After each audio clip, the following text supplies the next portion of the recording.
Welcome to day 6 of the 12 TTouch days of Christmas. Today I want to continue on talking about the bodywork aspect of TTouch.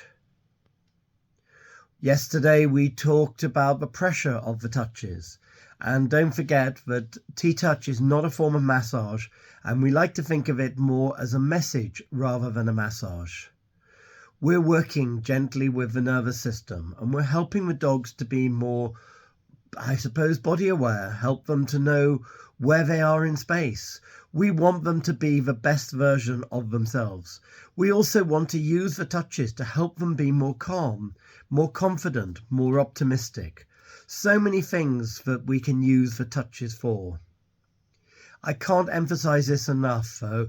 Have a decent portfolio of touches, because if you are using a certain touch that you like to use on your dog, and maybe even though that dog may enjoy that touch, the day you're doing it, perhaps the dog is just not in the right place.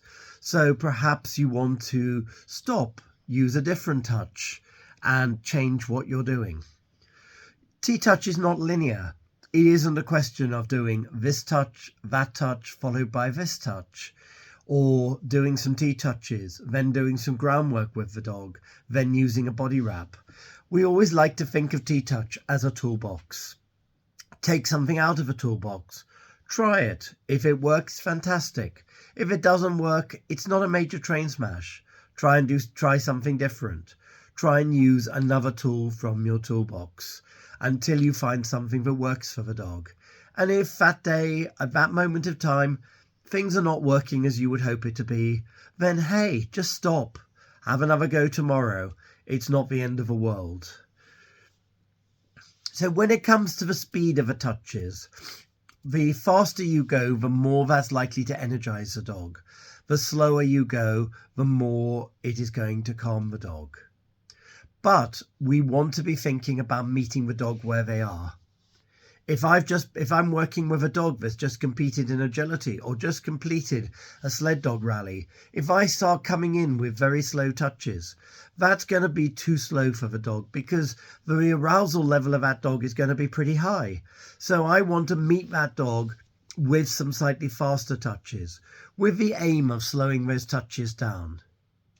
We generally think in terms of a 1 second, 2 second or 3 second touch. Let me show you on the dog. So this would probably be a 1 second touch, this a sort of 2 second touch, and this a 3 second touch. I remember being at a workshop, and one of the dogs was a very high energy agility dog, and the lady was doing some beautiful slow touches on the dog, but the dog really wasn't responding. So I suggested that we did some fast touches. We did a little bit of springbok touch, just very randomly over the dog to help that dog be a bit more sort of aware of it, of where its body was. And once we started working the dog quite fast, we were then able to slow the dog down to where we wanted them to be. But because that dog was a very high energy dog, it was a Cocker Spaniel if I recall, when we started going slowly, it was just too much. It was too slow for the dog's nervous system. So working fast with a plan to slow it down was the solution. In TTouch, we always say, have a plan and prepare to deviate. So don't have it cast in stone. You know, you can read the literature, the textbooks, and they will tell you a lot of useful information. But until you work with the dog, you don't know what the outcome is going to be. It's very easy for us to have an outcome in our head of what we want to achieve.